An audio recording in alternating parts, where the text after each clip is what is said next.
Diamonds, Eramallur, Vadathala.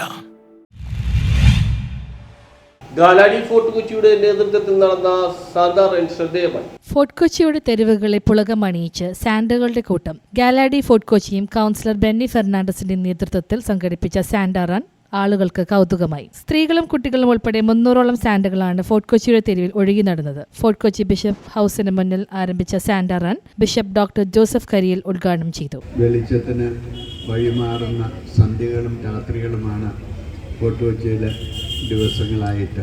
ഇനിയും കുറേ ദിവസത്തെ അങ്ങനെ തന്നെ ആയിരിക്കും. ഇരുട്ട് എവിടെ പോയി എന്ന് നമ്മൾ അന്വേഷിച്ച് കണ്ടുപിടിക്കേണ്ടി വരും. വെളിച്ചമായിട്ട് നമ്മൾ കടന്നു ചെല്ലുമ്പോൾ ഇരുട്ടിനെ കണ്ടുപിടിക്കാനായിട്ട് പറ്റില്ല. കാരണം നമ്മൾ എങ്ങോട്ട് ചെന്നാലും അവിടെ ആ വെളിച്ചം അങ്ങ് ചെന്ന് കഴിയുമ്പോൾ ഇരുട്ട് അപ്രത്യക്ഷമാകും. നിങ്ങൾക്ക് ആർക്കെങ്കിലും ഞാൻ ഒരു വിളക്ക് കത്തിച്ചിട്ട് ആ ഇരുട്ടുള്ള ആ മൂലയിൽ കൊണ്ടുപോയി വയ്ക്കാൻ പറഞ്ഞാൽ നിങ്ങൾ പോകുമോ? വെക്കാനായിട്ട് പോകുമോ? പോയാൽ നിങ്ങളവിടെ കൊണ്ടുപോയി ഇരുട്ടിൽ അവിടെ ആ വെളിച്ചം വെക്കുമോ?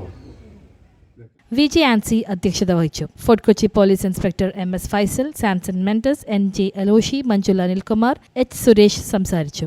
ഫോർട്ട് കൊച്ചി പള്ളത്തിരാമൻ മൈതാനിയിൽ സാന്റകളുടെ സൗഹൃദ വടംവലി മത്സരത്തിനു ശേഷം സാന്റാ റൺ വെളി മൈതാനിയിൽ സമാപിച്ചു. വെളി മൈതാനിയിലെ അലങ്കാര വിളക്കുകളുടെ സ്വിച്ച് ഓൺ കർമ്മം KJ മാക്സി MLA നിർവഹിച്ചു. News bureau, fort Kochi.